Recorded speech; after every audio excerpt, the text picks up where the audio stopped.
tudo bem? Espero que sim. Hoje a tia Carol veio aqui para eu explicar os principais tópicos que foram tratados entre o primeiro e o terceiro bimestre, para que vocês consigam responder a folhinha de história que está lá na plataforma Positivo On, ok? Então vamos lá. A gente começou a estudar lá no primeiro bimestre um pouquinho sobre o Egito, vendo como era o tipo de comportamento do povo daquela época, e a gente viu, que uma das principais construções que eles faziam naquela época eram muralhas. Que essas muralhas eram justamente com o intuito de protegê-los contra ataques de animais selvagens e também contra o ataque de povos inimigos que quisessem invadir a cidade na qual esses egípcios moravam, ok? A gente aprendeu também um pouquinho a fazer a diferenciação, ou seja, uma comparação entre as principais características do campo e a cidade, No campo a gente tem uma área mais tranquila, canto dos pássaros, muitas árvores, rios. Já na cidade é completamente oposto. São muitos carros, muitas residências, muitos edifícios, uma movimentação grande de pessoas, de transporte público. Então a gente consegue ver algumas diferenciações entre esses dois espaços e poder classificá-los. Qual é o melhor espaço para se viver, quais são as vantagens e desvantagens desses dois locais. A gente viu também um pouquinho sobre espaço público e privado.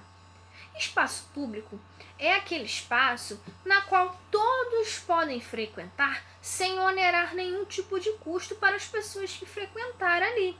E o espaço privado, ele já tem um dono, só pode frequentar aquele espaço quem for autorizado. Por exemplo, a nossa casa é um espaço privado. Só pode entrar aqui, na minha casa, na sua casa, quem for autorizado. E espaço público, a gente tem, por exemplo, as pracinhas do nosso bairro, que são espaços públicos que todos podem frequentar a qualquer momento. Mas a gente também tem espaços públicos e privados. Por exemplo, como um posto de gasolina. Ele é um espaço público e privado. É público porque todo mundo pode ir ali e privado porque ele é pago, porque você só pode abastecer o seu carro, a sua moto, se você pagar por aquele combustível. Mercados também são espaços públicos e privados, todos podem frequentar, mas para adquirir os produtos tem que pagar, ok? A gente viu também sobre patrimônio público. Conceituamos o que é um patrimônio público. Um patrimônio público é um patrimônio que todos podem frequentar, porém ele é um patrimônio que ele tem uma história, carrega uma história, uma cultura de povos antigos, de situações que aconteceram no passado, ou seja, tem uma agregação de valor ali. Inclusive esses patrimônios eles podem ser tombados, ou seja, um patrimônio que é cuidado por algum órgão governamental ou um órgão privado que cuida daquele espaço, que leva a novas exposições para aquele espaço, que proporciona à população, à sociedade, conhecimento de culturas de povos antigos, de situações que aconteceram no passado. Então, é um espaço mesmo de levar cultura e aprendizado para a população. E todo aquele patrimônio, ele tem uma história específica e tem um órgão, que protege aquele patrimônio. Por isso que ele se chama patrimônio tombado.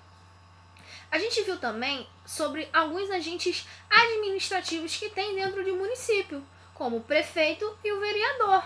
O prefeito é aquela figura administrativa que ele tem a obrigação de cuidar do município, da cidade, investir em educação, saúde, transporte, iluminação pública. Os gastos públicos é ele que administra. Já o vereador, ele tem já o objetivo de criar leis, fiscalizar o que o prefeito está fazendo, ver a demanda que a população daquela cidade, daquele município precisa para colocar aquilo em uma pauta, para levar para a prefeitura, para que aquilo comece a ser ajustado, ser feito para atender da melhor forma possível a população daquele município. E a gente sabe também que esses prefeitos e vereadores são colocados nessa postura, nessa posição administrativa, justamente por um processo chamado de eleição, que justamente esse ano nós estamos tendo esse processo, né? Nós vamos ter agora em novembro as eleições municipais das nossas cidades. A gente viu também espaços de lazer. A gente viu espaços de lazer na área urbana e na área rural. Na área urbana a gente tem cinema, teatro, a gente tem eventos em praças.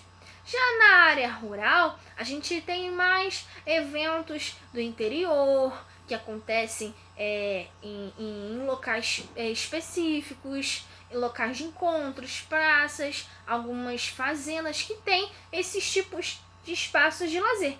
E também, né, todas aquelas fontes de lazer, como andar a cavalo, como uma cachoeira, também é uma fonte de lazer pertinente ao espaço rural, né?